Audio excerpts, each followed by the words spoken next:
Well, we're hanging in there. It's been a struggle, that's for sure.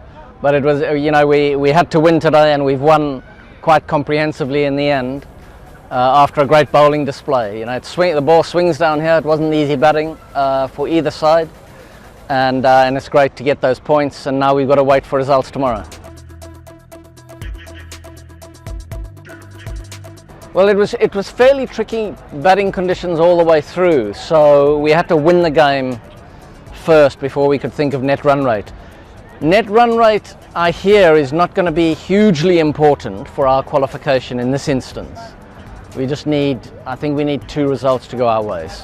So by tomorrow night we'll know whether we're getting through. But our guys did a great job today with the swinging ball up front. Muzarabani was brilliant again, and then Curran and Erasmus were excellent with the bat. Yeah, how would I sum it up if I was looking back? Well, we squeezed through the playoffs, got into the final and won it. That's how I'd sum it up. Yeah, no, it's been a tough round of qualifying games for us, and it felt a bit bitty with players coming and going a bit, it's one of the things with all these leagues going on at the same time that we have to deal with. But qualification is all important, and let's see if someone helps us out tomorrow. I suppose the 2 standout individuals for us so far have been Blessing Muzarabani from Zimbabwe, who has exploited any seam movement or movement in the air, and with his bounce from that height, 6'8", he's been brilliant and very, very consistent. He leaves us tomorrow actually and goes and plays Test cricket for Zimbabwe.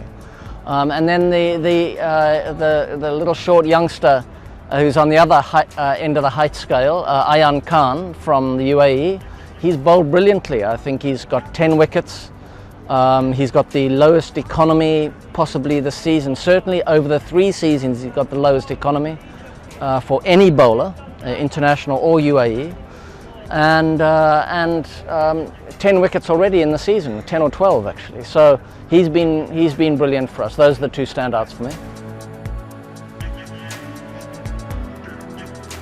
Yeah, it's lovely to watch his growth actually. We first picked him when he was 17, and he's a talented little all-rounder. He's smart, he's courageous.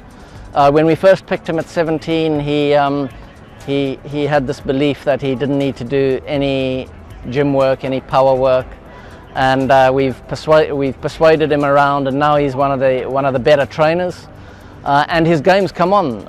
I think all the exposure in these leagues, and then also during the ICC Associate